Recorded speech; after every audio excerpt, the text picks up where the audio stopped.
All right, now we're doing 8Q.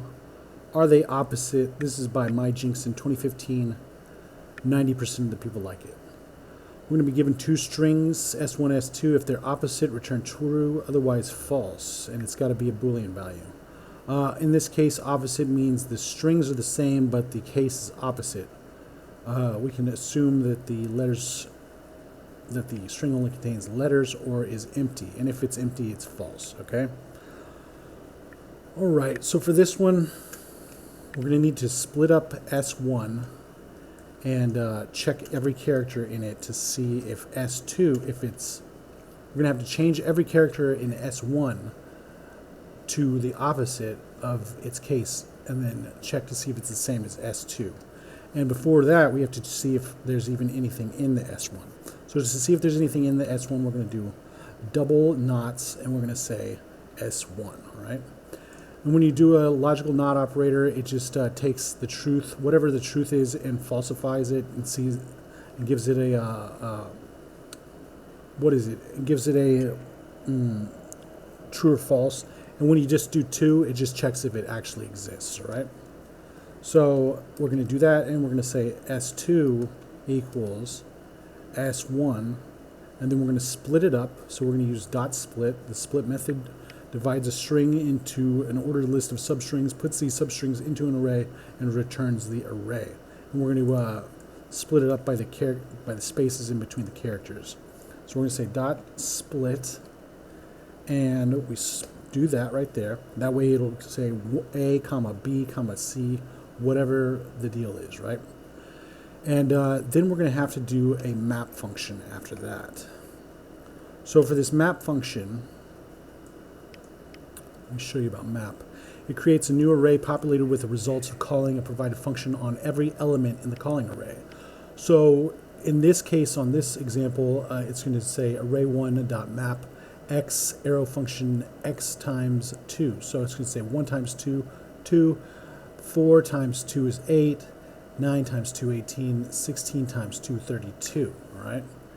And for this one, we're going to say dot map.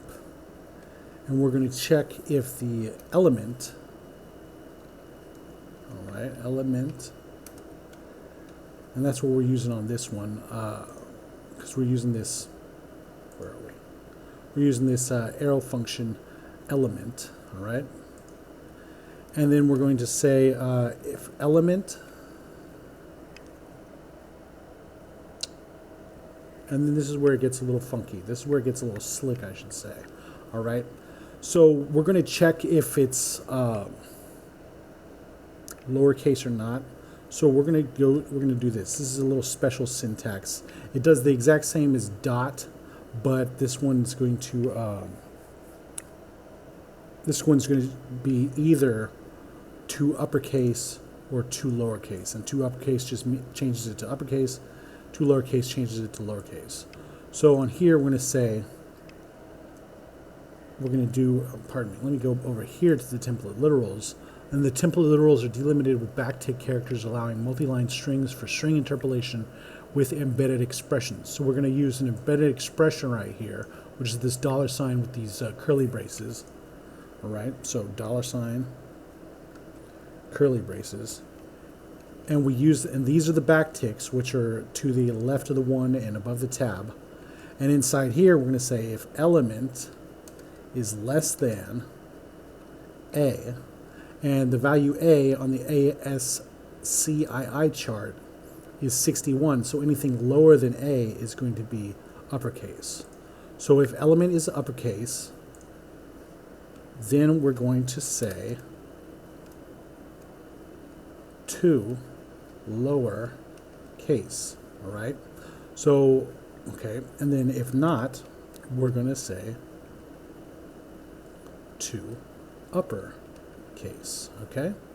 So what's going to happen? So it's basically like saying either dot 2 lowercase or dot 2 uppercase with this little special syntax. And when we use this special syntax, we put the brackets right, the parentheses right after it, just like we did with split, just like we did with map, all right? And then after that, we're going to join it all together. And I'll give you an example. I'll show you what I mean in just a second. Join, and we're going to join it together by the spaces in between the characters, just like they did here with fire, air, and water. So we're going to do that just like that. Hopefully this works. Let's see. Nope. What's the problem? Oh yeah, don't forget the equal sign. Test it. Perfect. Awesome. Now, you might be a little confused. Let me show you what happens if I do that to join. Watch. Join. Let me put it in brackets with the backticks and then take care of the dot. Take out the dot. Test it. Look, it works. Let me do it to map. Backticks. Whoops. Backticks. Take the dot out. Split. I'll do it to this one too, just so it looks like we did it. All right. Now watch this. Test it. It works. Just like that. Look at that. All right. Hopefully this made sense to you. Hopefully this made sense to you. Okay. Because this is how it works. This totally works. All right. And so I'm going to say best practice in my opinion. Some people might disagree, but whatever.